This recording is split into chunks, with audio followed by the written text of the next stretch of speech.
Hello, everyone, and welcome to a new episode of the Western Spirit. Today, we're with someone very special who, if you guys live in and around New York City, you will know his. So, we're talking with Avi Kaner. Avi is the co owner of Morton Williams, which is a supermarket chain in New York. In New York City, or maybe also in other places. We'll ask Avi in a moment. And Avi is someone who not only is he a business owner in New York, but he's also a Jew, obviously a Jewish and pro-Israel activist, and someone who is promoting Israel normalization with the Arab world. And we're going to ask him about all of that. And so, Avi, it's a pleasure to finally see you and speak to you. Yeah, Ariel, thank you so much for having me on. Avi, just before that, do you did I get it right? You're in New York City, or are you located in other places too? So we operate 17 supermarkets. They're primarily in New York City. We do have one in New Jersey as well. Okay, so I pretty much got it right. Yes. So, Avi, let me start with just being a Jewish business owner who's not just a Jewish in name, but someone who proudly carries his Jewishness and in pro-Israel. In the past, I remember your supermarket for proudly displaying Israeli products on its shelves. There was a lot of people that hated on you guys for it. How has it been? The experience of being in New York, and I read also as you're coming on that you're a Columbia graduate, so and you have a store near Columbia also. So how has it been in New York City running these very well-known stores since October 7th? Can you give us a little bit of a feel of what it's been like? Yes. Yes. Well, first of all, being a business owner in New York and being a Jewish business owner in New York, I'm really one of many. I have a lot of very close friends who also run businesses in New York, and for the most part, they are very supportive of Israel, and in some cases, they're also active. I consider myself extremely active on the Jewish and Israel side of things. And you asked about October 7. There's the period before October 7. There's a period after October 7. In the period before October 7, things were challenging as well. When it comes to Israel, um, you know, when you look at Israel and you look at business and how it relates, before October 7, there were challenges in terms of boycotts against Israeli products, not necessarily in New York, of course, but around the world. And I'll give you a couple of examples. Um, Years ago, Iceland, or Reykjavik, Iceland, decided to boycott Israeli goods. And during other periods, multiple periods, the country of Turkey, or well, I shouldn't really say the country of Turkey, I should say the leader of Turkey, Erdogan, sponsored boycotts of Israel. And this is well before October 7. So as a business person who's very pro-Israel, and we have a voice and a power that we can use. I'll use those two examples. We used in both those examples, we used our activism and our passion to help change things. In the case of Iceland, the moment Iceland, Reykjavik, announced it would boycott Israeli goods, we announced and we sent out press releases that our supermarket chain would no longer carry products made in Iceland. Later that day, I got a phone call from the Consul General of Iceland in New York, and he told me that the Prime Minister would be coming to New York over the next few days for meetings at the United Nations. All the leaders of the world come once a year. They come to the United Nations, so it happened to be that kind of timing. So and he said the prime minister would like to meet with you to discuss this. Right now, if I'm just one person, it's how you can't get that kind of meeting, but by having a sizable business presence, you're able to exert a little more interest. So a few days later, we met at one of our stores, or we have a supermarket on 57th Street in New York, and with a beautiful seating area upstairs. So a motorcade arrives at our store. It's the prime minister, prime minister's wife, the defense minister, foreign minister, consul general, the entire Icelandic government showed up. And we hosted them graciously. We broke bread together. We discussed the situation. We had beautiful Icelandic items, from salmon to beer and water and other delicacies that are actually very good. And we, as a result of that meeting, they explained exactly what happened.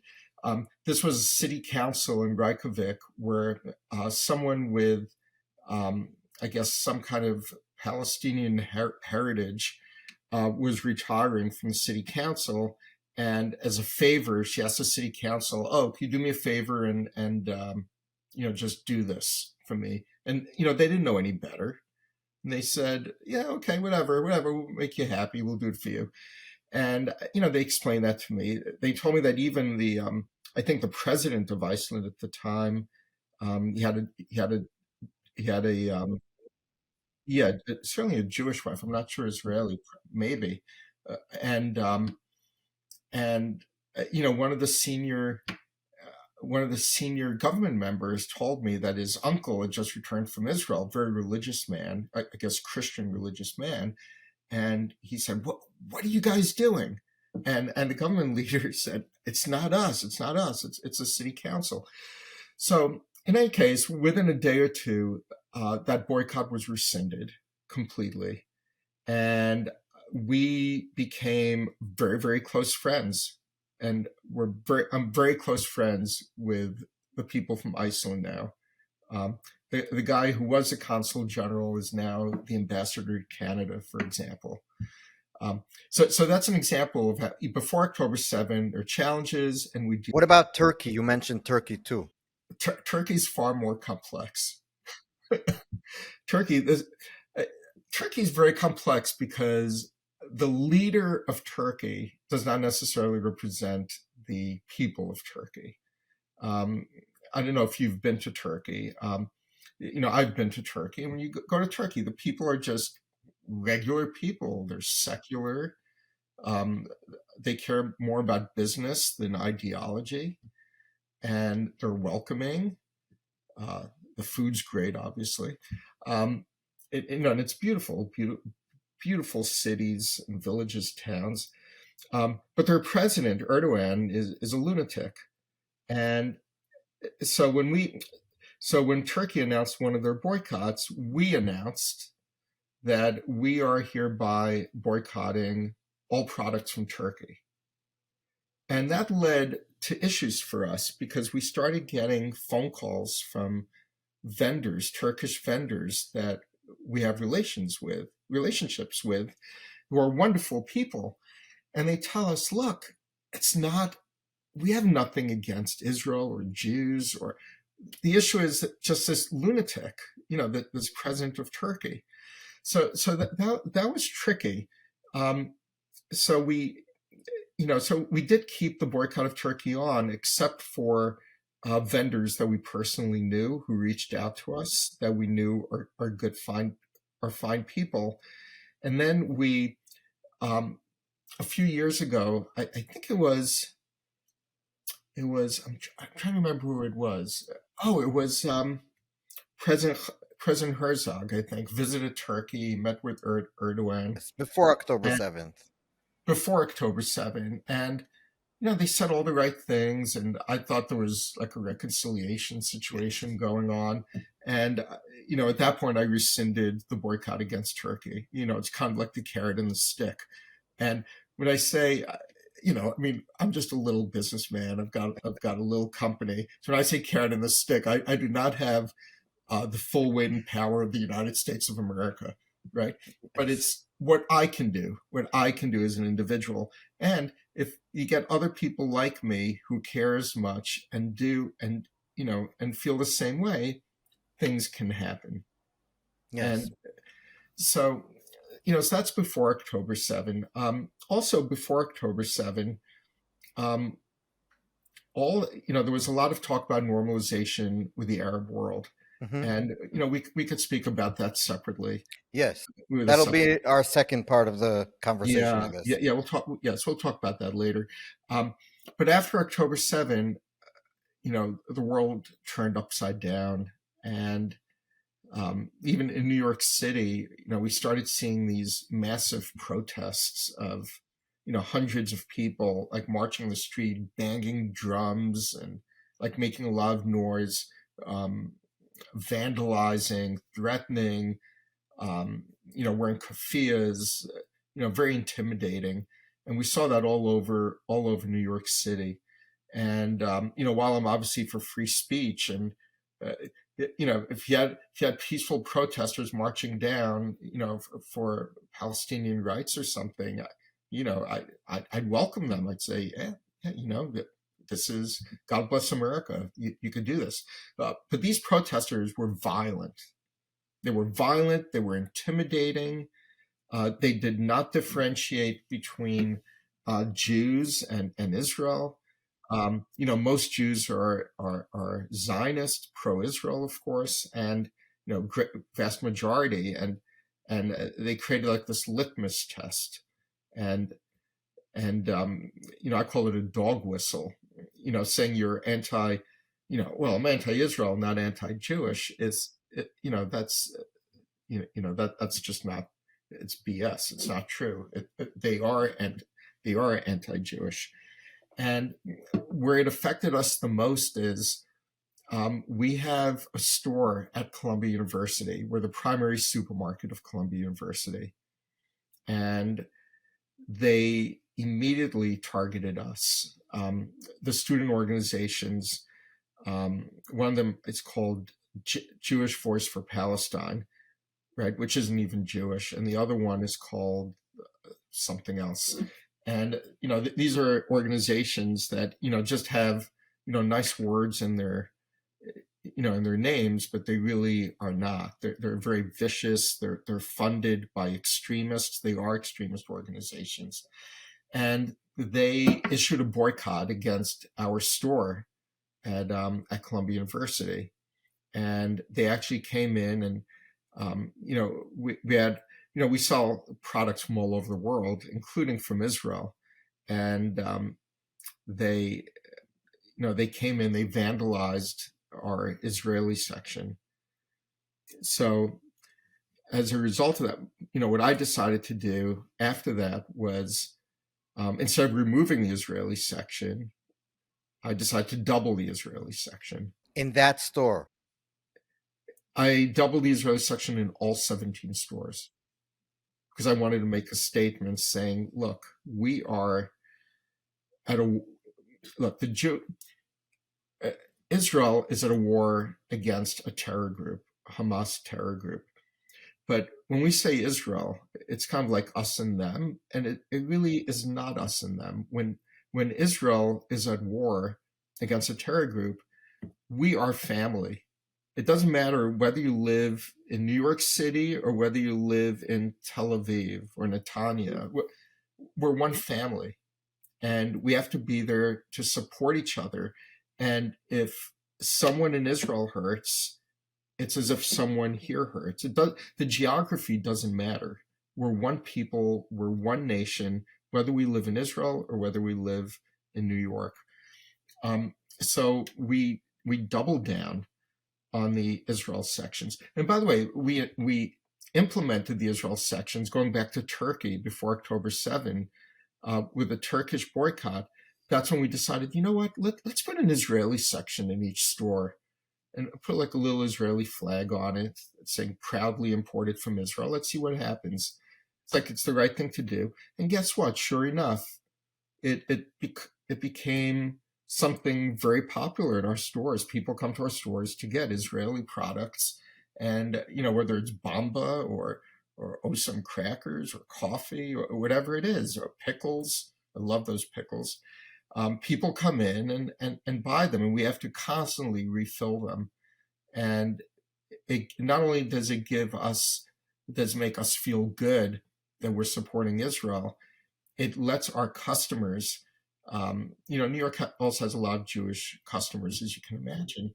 As liberal as New York is, if you're Jewish, you're generally pro-Israel. I mean, there are exceptions or extremists in every group of people, but for the most part, customers coming in are very thankful, and it makes them feel good, about seeing it. Um, so Avi, can I just two like clarifications. When you said they vandalized the Israeli section, do you mean that they literally physically destroyed it in a way that you had to put that what was the damage? Just I want to just understand for our viewers and listeners what exactly happened there. it was psychological damage. They put stickers up. Ah. And also, I read that like a few weeks after October 7th, they started coming into your stores and harassing your employees, right? Yes, yes. That's true. I They would forgot come and about that. scream at them. What was also that Yeah, kind of in stuff? more than one location, they'd come in and start screaming at them, saying, your owner is the owner of your supermarket is a Zionist, or things like that.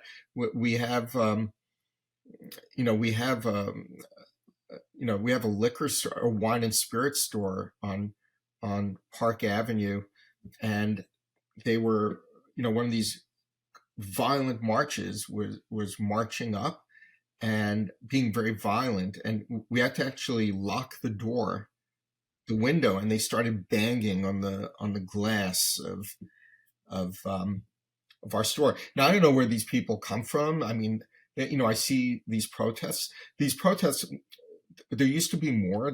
Thankfully, it's quieted down a bit. They used to be all over the place, and I don't know where these people came from, where they bust them in from. Um, they were very organized. My opinion is that all this was planned.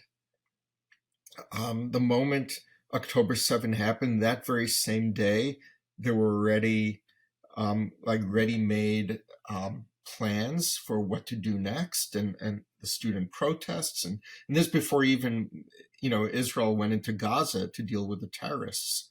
They immediately went after. I have a niece at the University of Michigan. Go blue. Um, a niece at the University of Michigan. She was just starting the University of Michigan, and so school starts in the U.S. starts in September. So October 7 happens, and she put on October 7 itself. She puts an Instagram post saying, my thoughts are with, um, all people killed and injured in the attack today. This is on October 7. Um, this fraternity sorority she was applying to, this like student group, called her in to admonish her for doing that on October Wow. 7. Said, For just why would not you say that? You don't support the Palestinians? Why would you, why would you do that? And here she said nothing about Palestinians. This had nothing to do with Palestinians. This had to do with saying, I'm so sorry for those who were killed and injured. I wish everyone speedy recovery. But like a really nice message.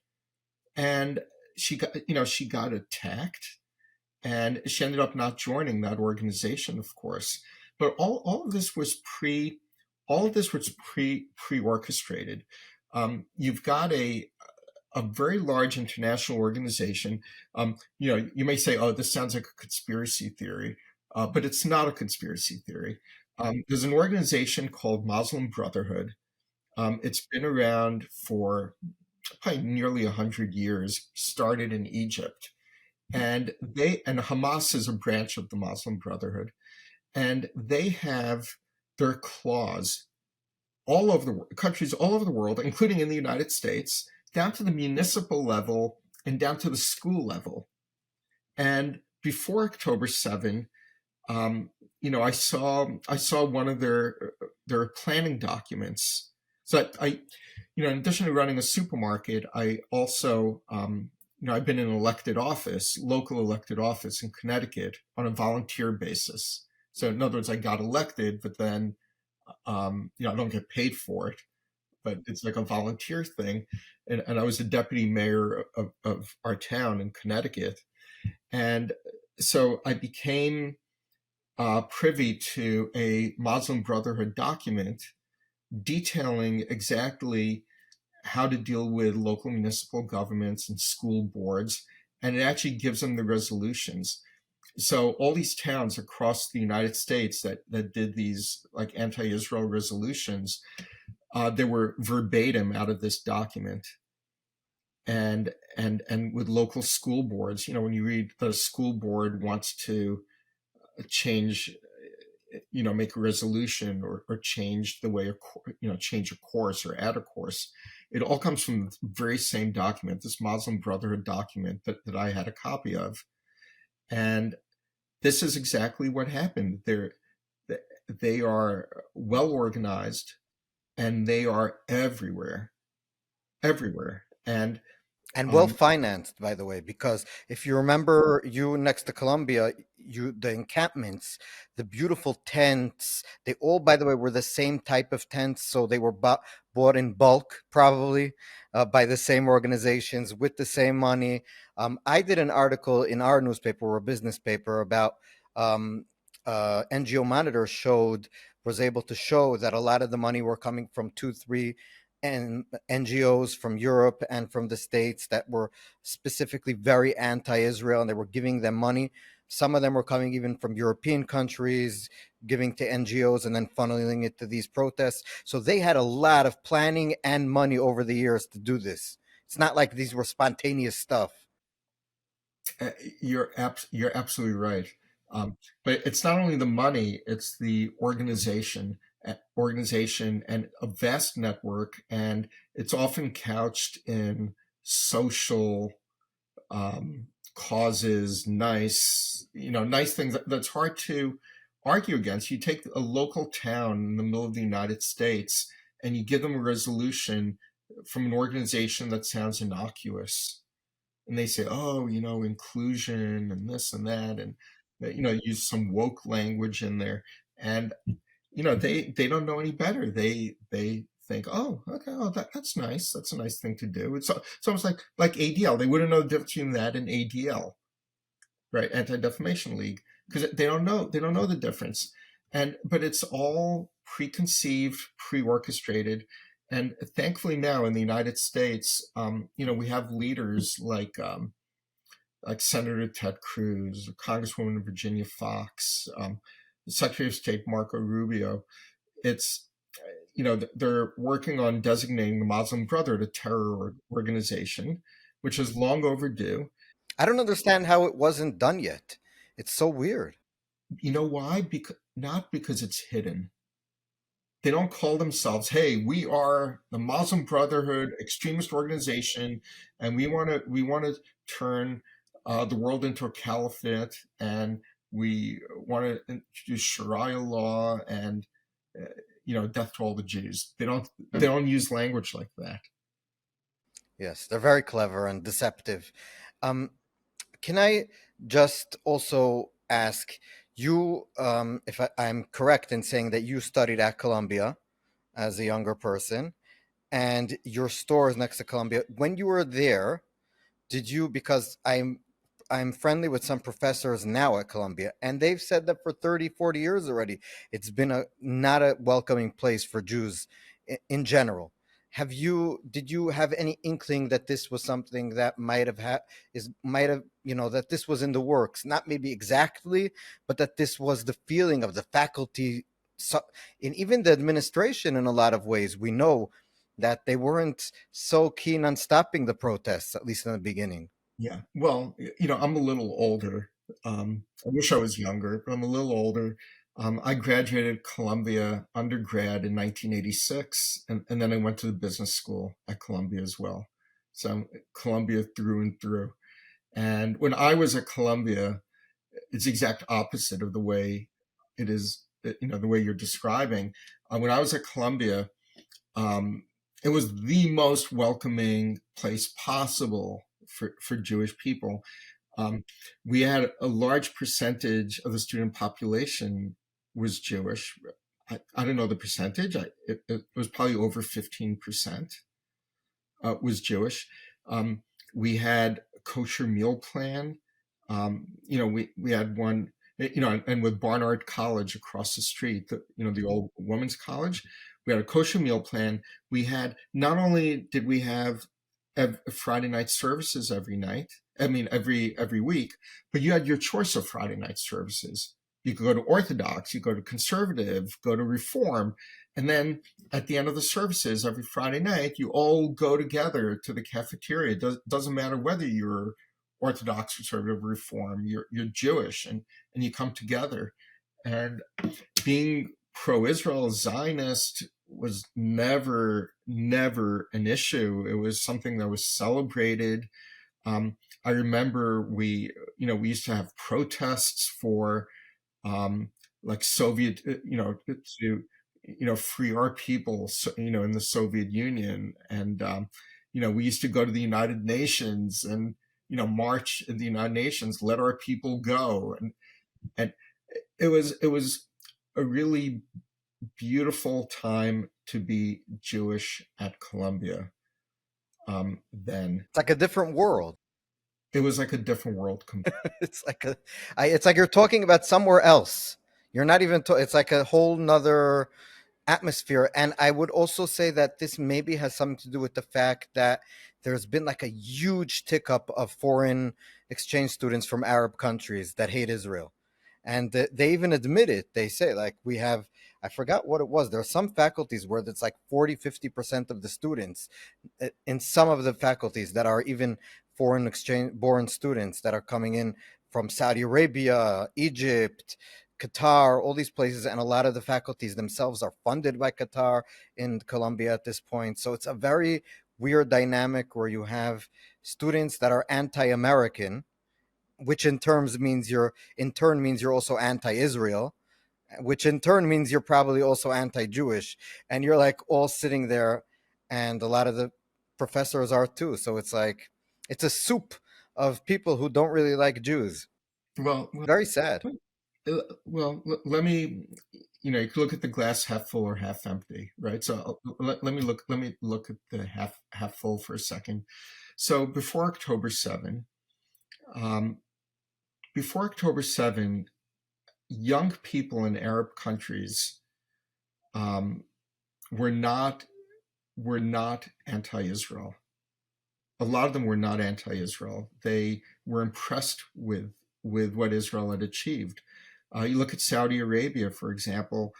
The vast majority of their population was under 30 years old, and when you look at the affluent Arab countries, primarily the GCC countries like Saudi Arabia, Bahrain, Oman, UAE, they are very affluent countries. The people who live there generally do very well for themselves financially, and they are not they're not extremist. Um, when I went to UAE even before the Abraham Accords, there were posters everywhere about tolerance and coexistence. At the airport, there was a picture of like a rabbi or something saying tolerance, coexistence. This is before October 7. So you have a um, you have governments now led by, in these affluent countries, by people who are not extremist and people who, many of them are educated in the United States.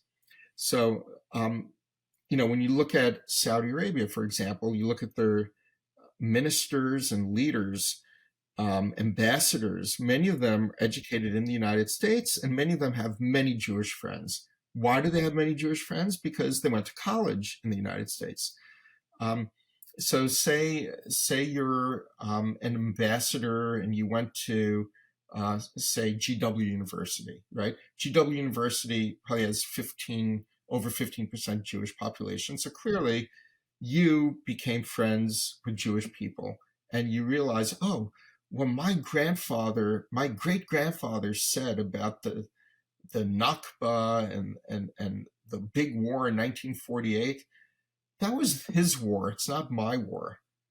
I see the innovation, the technology. I see they're building cities and they're educated, attending college in the United States. And we have more in common with them than not in common.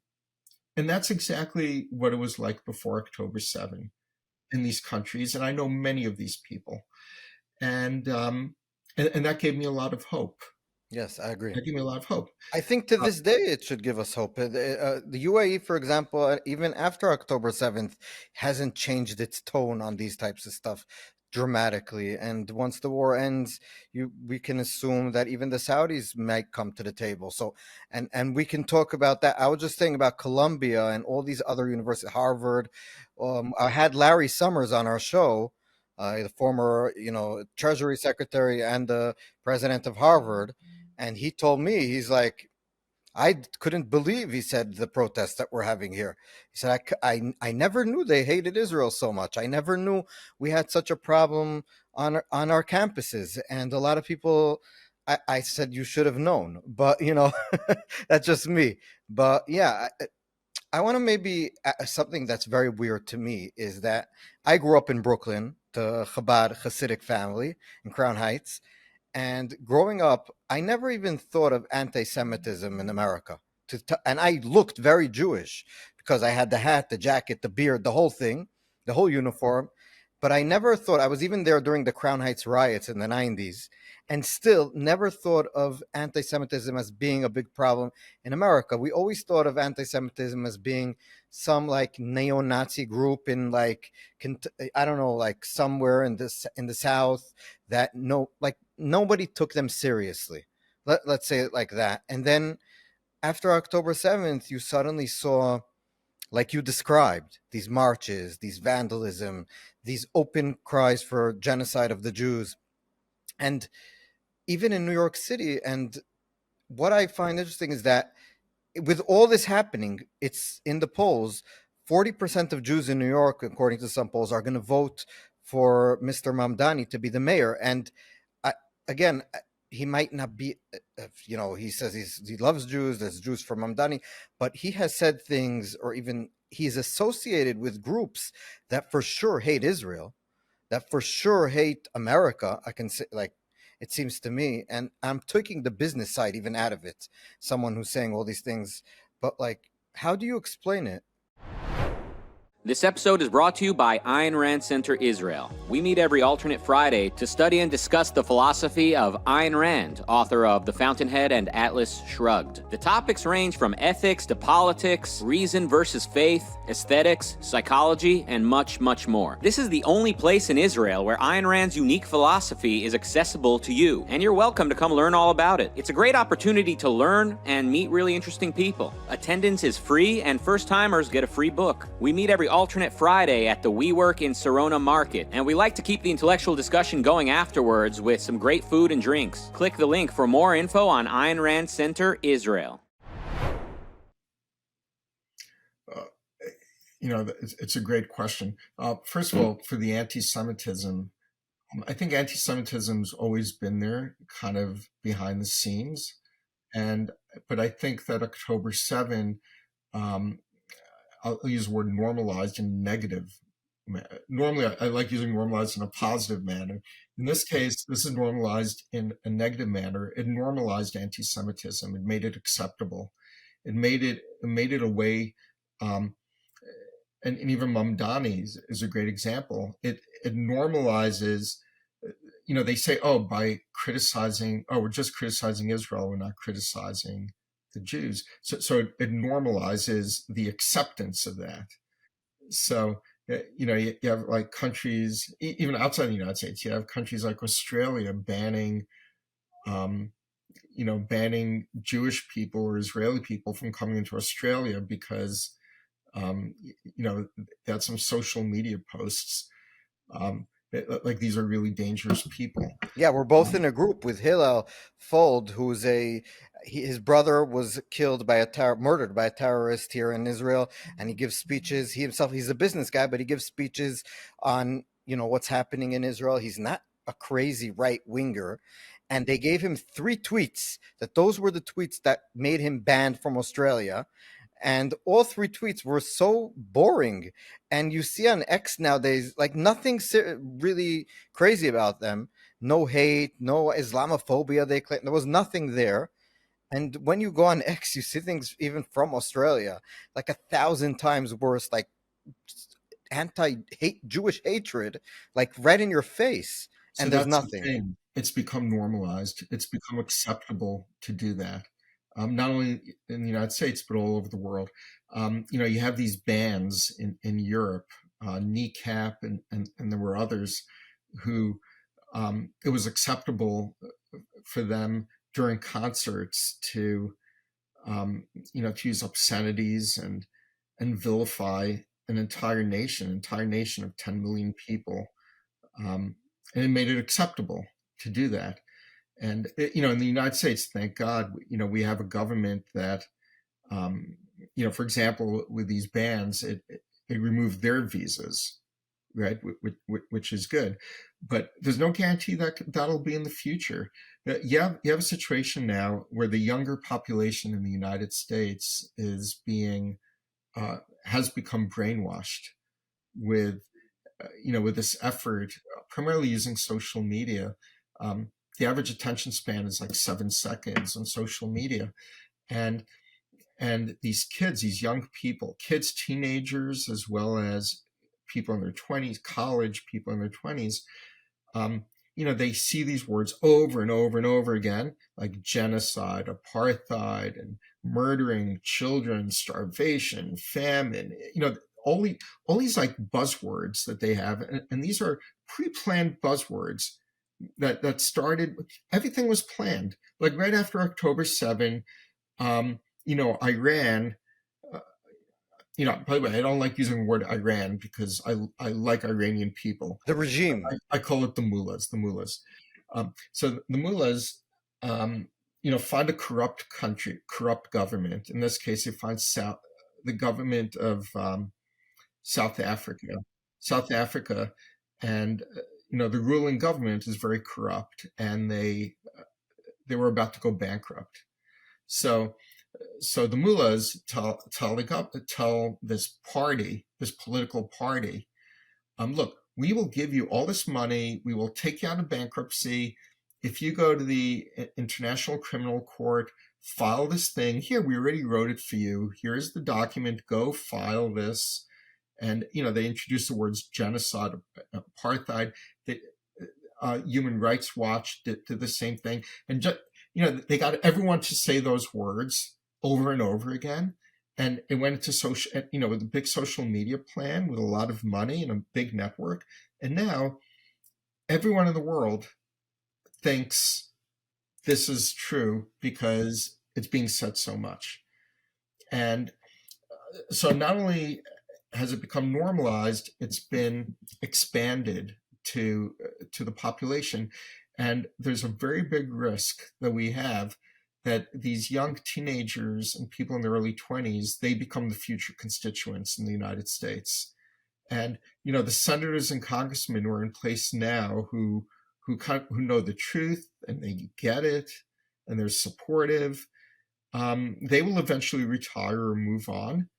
And there'll be new candidates, and new candidates will listen to what their constituents want. And these constituents have been brainwashed. We have a situation with our people. We very often, we're on the defensive. We play the defensive game, but we don't go on the offensive, right? We need to go on the offensive in terms of public relations and the truth, and be consistent and get the messages out the way they do. We need to learn from them how to do it. We have so many good stories to tell. In fact, one of the things I do on Twitter, I have over 100,000 followers on Twitter. It's called X now, on X. And, one of the things I do pretty regularly is I highlight good things about Israel. In fact, I tweeted today about these are the countries that Israel has supplied humanitarian aid to, whether it's in the Americas, Asia, Europe, Africa. The list goes on and on.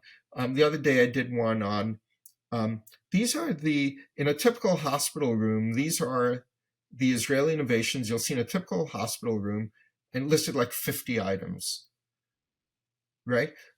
These are things that Israel has done in agriculture, innovating agriculture to feed billions of people around the world, right? So I think that's what we need to do. We need to go.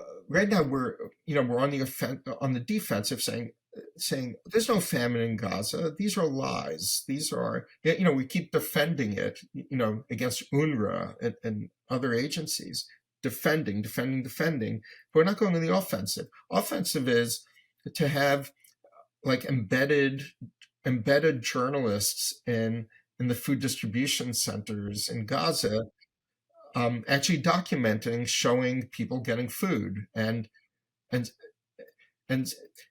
seeing it. In fact, that's something I advocated for right after October 7, before Israel went into Gaza. I advocated for sending journalists in with the army, with photographers, to document, that these are bad guys. These are guys shooting at you, and we're not going after civilians. We're going after the bad guys.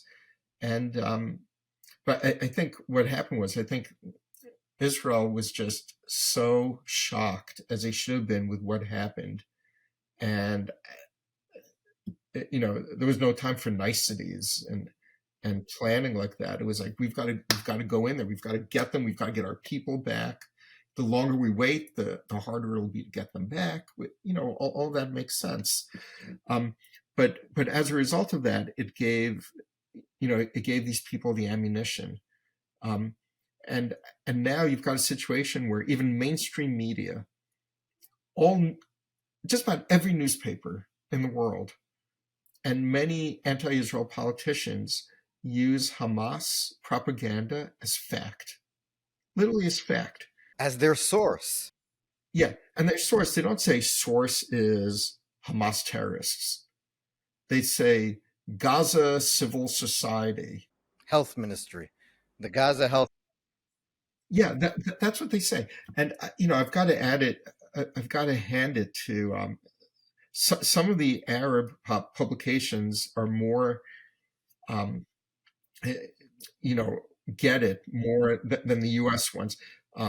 Sometimes I'll read an Arab publication, and it says the Hamas-run health ministry. Right? In the U.S., you'll never see that. You'll say, according to the Gaza Health Ministry, 60,000 people have been killed, mostly women and children. Right? That's like what that's a typical talking point, and it's stated as fact, which it isn't. But Avi, are you worried? And I agree with you. There's a problem with the younger generation. We see it already in the polls and voting patterns in some places, and in New York.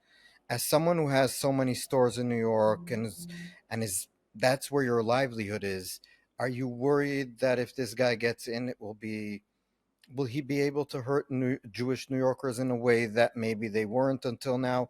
Should me, as someone whose father and brother and aunt and uncle still live in New York City, be worried if he gets elected, or is it just all like there's no reason to be worried? Like how should we as Jews look at it from the outside?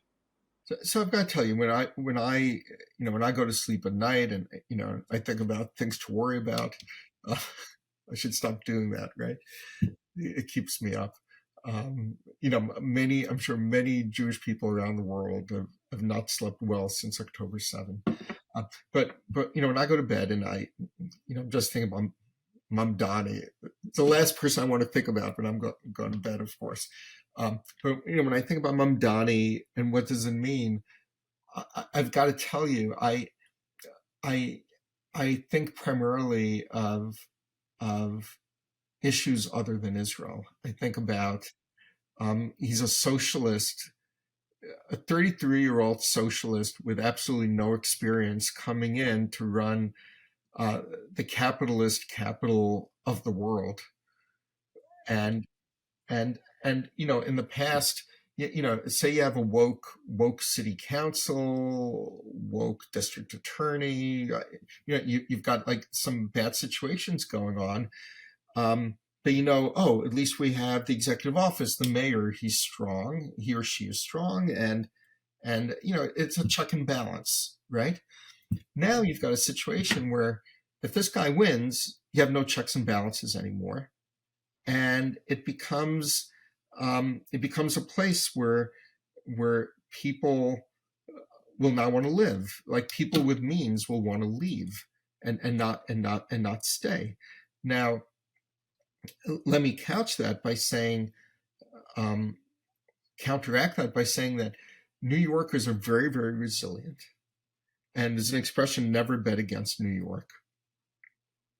And, I obviously, we're invested in New York. And my kids live in New York. I've got 3 kids. They all live in New York. And, you ask them, oh, why do you live in New York and not in, a town in Connecticut or Westchester, somewhere outside of New York City? And it's because, New York City is where the action is. It's where the fun is. It's where our friends are, the restaurants, the bars, the parties, the sports, everything. If you're young, you want to be in New York City, right? So, it's not as if Mamdani will suddenly get elected and young people will just get up and leave. But who will leave? The wealthy people will leave. And the wealthy people are the ones who subsidize the city. So I view that as a problem with Mamdani. I view the lack of checks and balances right now in New York City. It is if you go to any store and you steal up to $1,000, you will not get arrested. You'll not get prosecuted. So a thief can just go in, steal, the police will not arrest him. And that's because the district attorney says you're allowed to steal up to $1,000. So how does a store survive like that? Many stores have closed. I don't know when last time you were in New York, but a lot of like pharmacies, like Walgreens, Duane Reade, places like that, a lot of them have shut down. They have toothpaste locked up, they have ice cream locked up. Do you lock up stuff in your stores? We do not lock up. So someone could just walk into your store and walk out with up if it's up on under $1,000, they can just walk in and walk out. Yes. So what we do is we have security. The security is very expensive, but we do it. You have to increase prices, obviously, so everyone suffers. At the end of the day, you're in business to survive and make money. So, but it puts pressure on prices, and all New Yorkers, feel it, and but then New Yorkers will also tell you that they've been in like a CVS drugstore, pharmacy, and they see people just stealing, right? And it bothers them because they know this is not the way it's supposed to be. So imagine now you have a district attorney who allows that, but now you're going to have a mayor of the city, the executive office, who says, "Oh, let's raise it to $5,000. Let's do, that the city should run grocery stores." Which will obviously never happen. He'll do maybe one. New York has 5 boroughs. He'll probably try to do one in each of the 5 boroughs, and like in places that don't have supermarkets. But it's this whole, this whole point of having someone in office, a socialist, in a city that's run on capitalism. And will New York become a socialist city? It might, but it'll look very different. So I think mostly of how it affects business, how it affects the economy. I love New York. It upsets me when I walk on a sidewalk and I see garbage, or I see things are not repaired. It upsets me when I drive down the West Side Highway and over 50% of the lights the bulbs are burned out and no one even notices to replace them. So now imagine, you have a mayor who's, he'll certainly not be concerned with that. He'll be concerned with, whatever crazy, I'll use a technical term, whatever mishigas he has in his mind. So we'll have to explain that to him. But in He, terms, by the way, I just want to say about one thing is that he has never, I think, gone back on the fact that he wants to significantly cut the budget of the police force. And in a city that's like, I I remember New York at its best and at its worst, and you want it to be at its best. It's not pretty when the police aren't out there doing their job in a way that they get funded and supported by the elected officials. And I just that's right. find what That's right. We need not less police. You need more police, and you need them to be on the streets. You need them to be on the subway.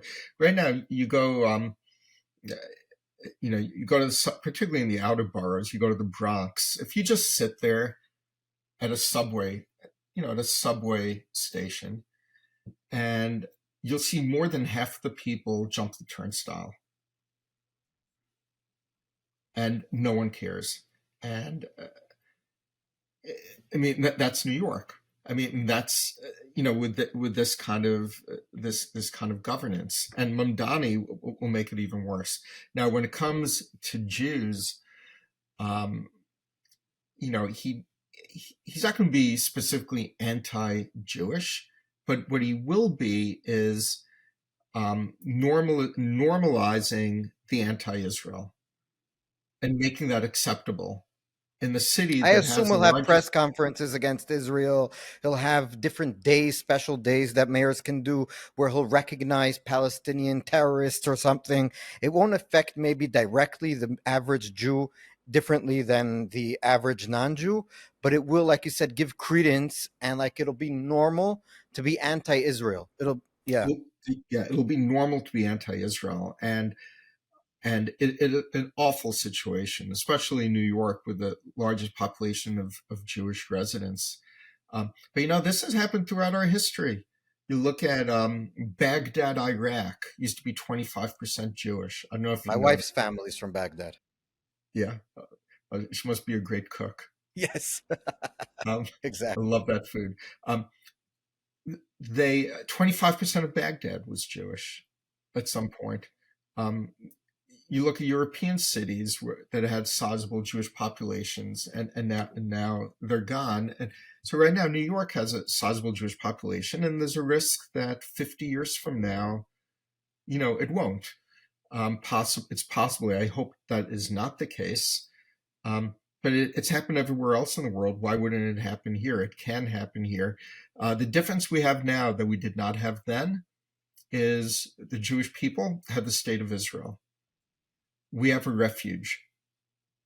Before, we did not have a refuge. And the So, results of that before are very clear historically. And when there was nowhere to go, there literally was nowhere to go, and that was the end of things. Which is it's one of the reasons why Israel is so important, even for those who aren't living here, where they know that is their go to in just in case. It's yeah, but like that. but most people don't realize that. Most Jewish people don't realize it. It's the people who are active in the know, who follow things, and who know history. Now, you don't just flip a switch and things become bad. You look at Nazi Germany, right, where before, in the early 1930s, um, Jewish population really was everywhere in terms of high, high government jobs, university professors, scientists, business leaders. Right? It was very similar to the way it is in New York now. Doctors, lawyers, bankers. Very similar to New York. Really, no different than New York is now. And it's not as if just one day you woke up and someone flipped a switch and said, "Okay, it's over." right? It happened slowly over time, like a little here, a little there, and then it became normalized to be anti-Semitic. It became acceptable, and then the newspaper started publishing, and it was acceptable to say negative things. And it's like putting a hole in a dam, and then eventually the dam will break. And unfortunately, that can happen here. And as I said, we now have Israel, which we did not have before, which is another reason we have to do everything we can in our power to make sure that Israel survives into the future. Um, which is one of the reasons I've been focusing on normalization with the Arab world. Avi, I want to ask one, which is and you spoke about just I just want to again underscore the fact that younger people in a lot of these more affluent Arab, especially Gulf countries, are open to the idea of talking with Israel, of cooperating, of not fighting instead of sitting down and breaking bread, like you said. So there are a lot of reasons to be optimistic that once this war ends, God willing, with the destruction of Hamas and the hostages returned, then we will be able to go and look at a much brighter future in our region. In New York, I'm not so sure, but but I want to one last thing to finish off. When I told my father I was going to speak with the co-owner of Morton Williams Supermarkets, he's like, I don't know anything about them. I was there a bunch of times. I love their supermarkets. There's one thing you have to ask them about. My father is a fan of the Impractical Jokers show. And and he said that's the supermarket that they do all of their tricks in, all of their I guess pranks that they do on people. So can you, just to finish off, give us a little bit of maybe about behind the scenes of what is your relationship with them, and how does the were you ever at one of the pranks to see how they do it? And because I then looked at YouTube and it's very funny. So can you give us a little bit about that? Well, it is a funny show. It's funny you asked this. My son Jonathan was with his girlfriend Jordan at a restaurant last night, and they were in one of the pranks just by chance. Like, I think they were eating dumplings or something, and someone came and just took their dumplings and ate their dumplings off their plate. And then they came to their table after, and they had them sign a release to be on the show. So I mean, the coincidence is really funny. Yeah. So I have my brother-in-law Dan. Um, he's an advertising copywriter, very well regarded, and he has a very good friend who at the time I guess was a producer of that show. And Dan asked me, oh, would you mind speaking with him? He's got this new show, and he thinks, oh, maybe it'll be fun to do something in a supermarket. So that was the impetus for that. But these guys are very professional. They come in like really early in the morning or overnight. They set everything up. Um, they're respectful. Um, Have you ever gotten complaints from customers, or it's just funny to ask? Like people were so outraged by the prank that they were like, "How did you let this into your stores?" Or has it always been like people understand the joke? Remember, you're dealing with New York. New York, if something weird goes down the road, people don't even turn their heads. Like New York, as I said before, they're very resilient, but they're also very, the average New Yorker says, I've seen it all. It's like nothing phases them.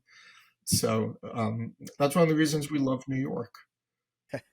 So, Avi, closing off, when you look at everything we just spoke about, are you optimistic about, because on Israel, I think we're going through a very difficult time, especially since October 7th. But even before, I was talking today with someone about just the internal divisions in Israel. We remember the year of protests here, with judicial reform, and before that, with the 5 elections that were just, we couldn't get together on anything here, which is very sad as a people that you're so hating each other internally. And I think Hamas saw that and took the opportunity that had something to do with the timing of the attacks. So we are going through a difficult period. I am optimistic that at some point, coming out of this war, coming out of this, we just destroyed Iran's nuclear program for the next foreseeable future. Assad is gone. Hezbollah is almost completely destroyed. We only have Hamas and the Houthis left. We'll be able to do it. I'm optimistic. And so, in a way, we're coming out of October 7th, out of this very dark period, and I think we're starting to see the light. But as a Jewish person looking at the American Jewish psyche, it seems to be mild at best, let's say, at this point. And I think that, so let me just ask you about American Jewry. As someone who's a Jewish businessman who lives in, Jews, are you optimistic about American Jewish prospects? Or you just said New York, but I'm saying America in general. Sure. Well, let me first react to what you said about what happened in Israel with judicial reform, etc., before October 7. That is something that troubled me immensely. When I saw every Saturday night, I saw hundreds of thousands of people going to protest against the judicial reform, and it really pained me to see this. We've been in our land for the past, after coming in from Egypt, about 3,000 years ago, over 3,000 years ago. And we have a tendency as Jewish people to fight each other and not to be unified. And throughout the 3,000-year history, you look at, you have King David and then you had King Solomon, right? That was like about 100 years in total. But then after King Solomon, the kingdom split up, right?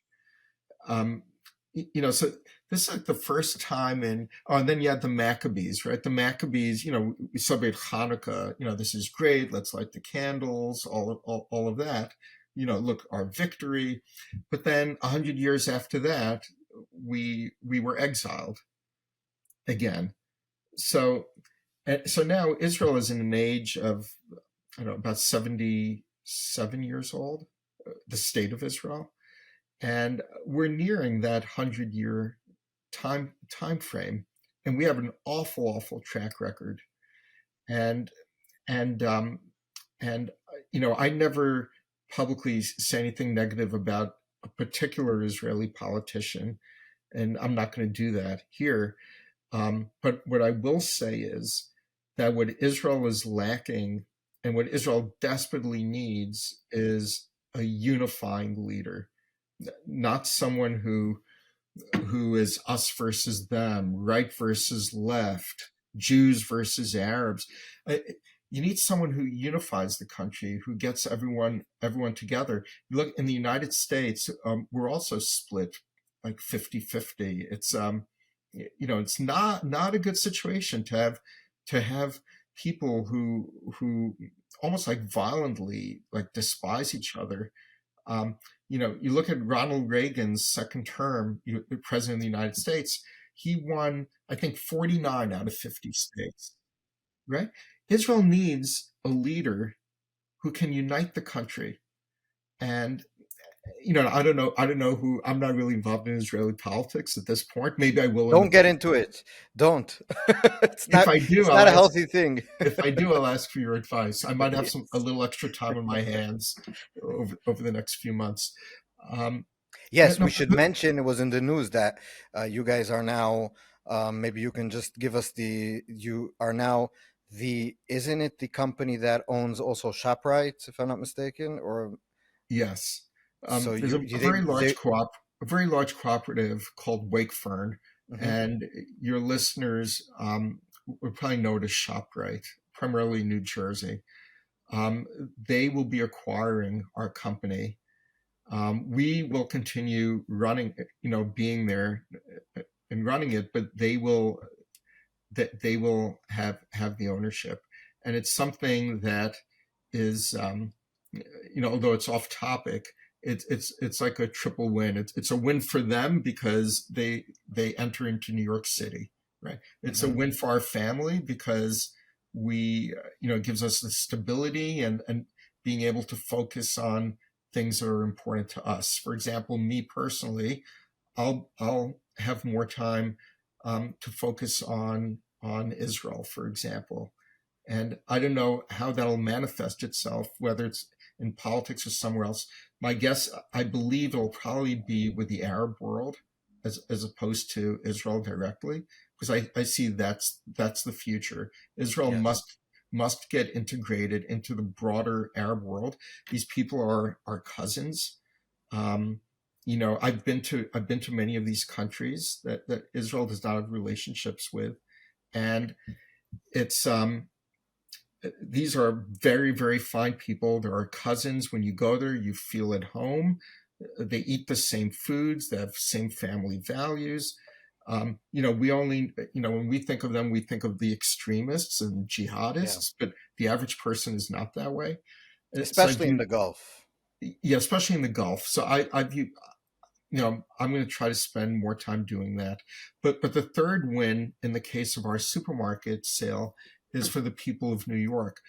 People in New York are seeing just negative stories by Mamdani and other problems New York's having. So when people in New York see that this large company is investing in New York, they will go in. We have 17 stores. The plan is to grow the business. Hmm. Maybe by 10 years from now, it might be double the stores, or somewhere in between.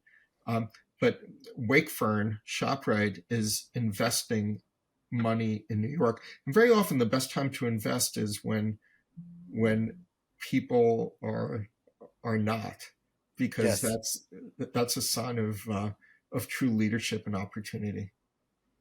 So in a word, because we're over time, do you are you optimistic in a way? Like, do you think that from this sort of low point of the last 2 3 years, where after October 7th, the anti-Semitism rise, where a lot of Jews were taken aback and surprised, I think, by the amount of hatred they've encountered. I think you, in the way you speak, you innately understand and understood probably 2 years ago also that this was something that could have happened. I think a lot of Jews in America, like you said, didn't really know or didn't really appreciate just how much hatred there was just right under the surface. And this October 7th gave these people an in to show to do what they wanted to do all along. And so, do you think that from this place, just looking forward, in a word, are you optimistic more than pessimistic, or are you a I little bit? am I am 100% more optimistic than pessimistic, and that's part of my nature. Even when it comes to the Palestinians, I've got Palestinian friends, including someone who's very senior, who I hope one day will become president of the Palestinian Authority. Um, there are good people out there, and I I've introduced him to my friends who are right wing, for example, and now they're friends. Um, I am optimistic for the future, and um, we and it's more than being optimistic. It it's we have to be active to make Yeah. sure that this happens, because we don't want this 100-year clock is ticking, and we have the bad track record. We have to be active now and make sure that we're there to stay. Avi Kaner, co-owner of Morton Williams Supermarkets in New York City and one in New Jersey. So 16 in New York and one in New Jersey. So you we went through, I think, what is important about just I think first of all, what I would just say to finish off is that you what is important for people is that people who don't like Israel also usually don't like America, and that we got with you explained also in Mamdani in a way why it's like if he doesn't like capitalism and the American way of life, he probably for some reason won't like Israel also. It's like a twofold. And Americans who aren't Jewish should listen to this and understand, not just to this, but just understand that your enemies are our enemies. Like those people who are against the American way of life are also against Israel itself. And so that's something that we should all heed and tell our non-Jewish American friends. They should know. And so I thank you so much for doing what you're doing. You obviously are brave to me. In your own way, everyone's brave, but you're especially in your world. So thank you so much for being with us. And I a lot of hatzlacha, a lot of good luck on your new endeavor after this sale. Your luck is our luck. So your success is our success. Thank you so much for being with us, Avi.